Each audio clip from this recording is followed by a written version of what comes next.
Now on that note, Yeah.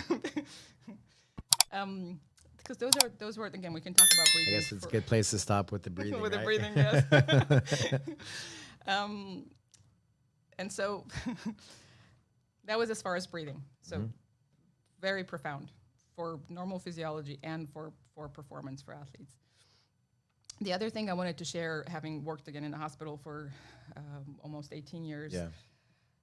that has a profound effect on, in again, for people, for most of your viewers, on your physical strength, because and it is your digestion. Because if digestion is not optimal, your immune system will not function optimally. You don't get the nutrients that you need to get from the food.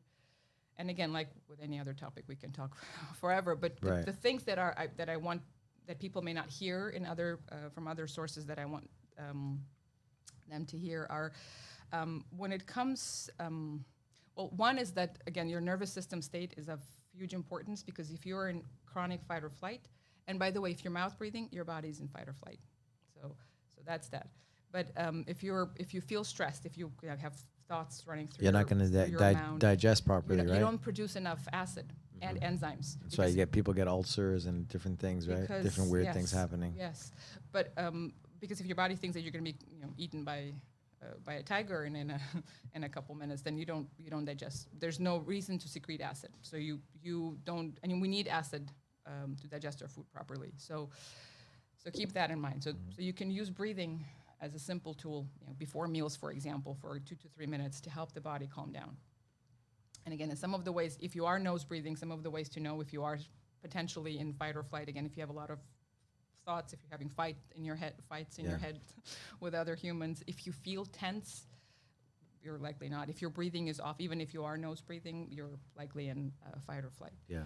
So that's one, being mindful of your breath when you're eating. But the other, like more medically based thing, has to do with like the acid suppressants.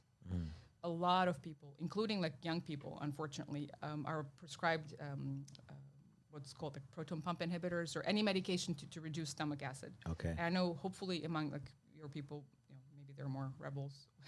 Yeah, we have all kinds of people. But again, I've worked long enough and I've been around long enough to know that it's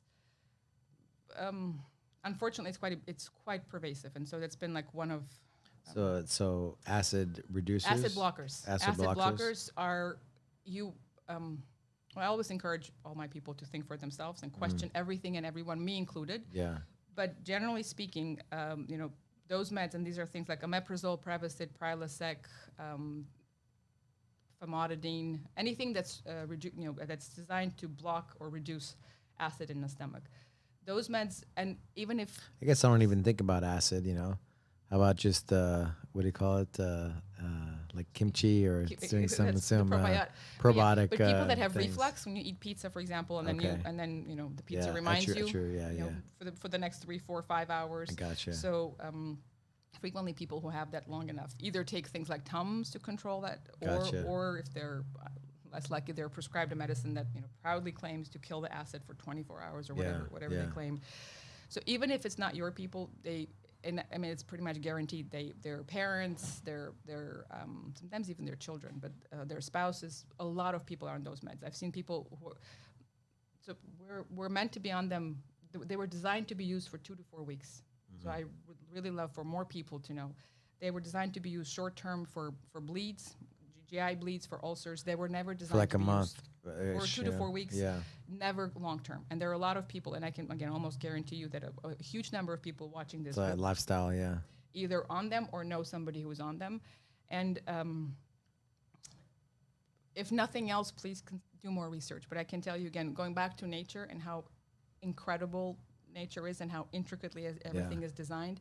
We're designed to have acid in the stomach to help us kill pathogens, to help us extract nutrients, including things like magnesium, which is vital in a ton of ways. Magnesium, zinc, which is important for immune system, B12, and more importantly, protein, right? So for people building muscle and who need to maintain muscle, you need protein.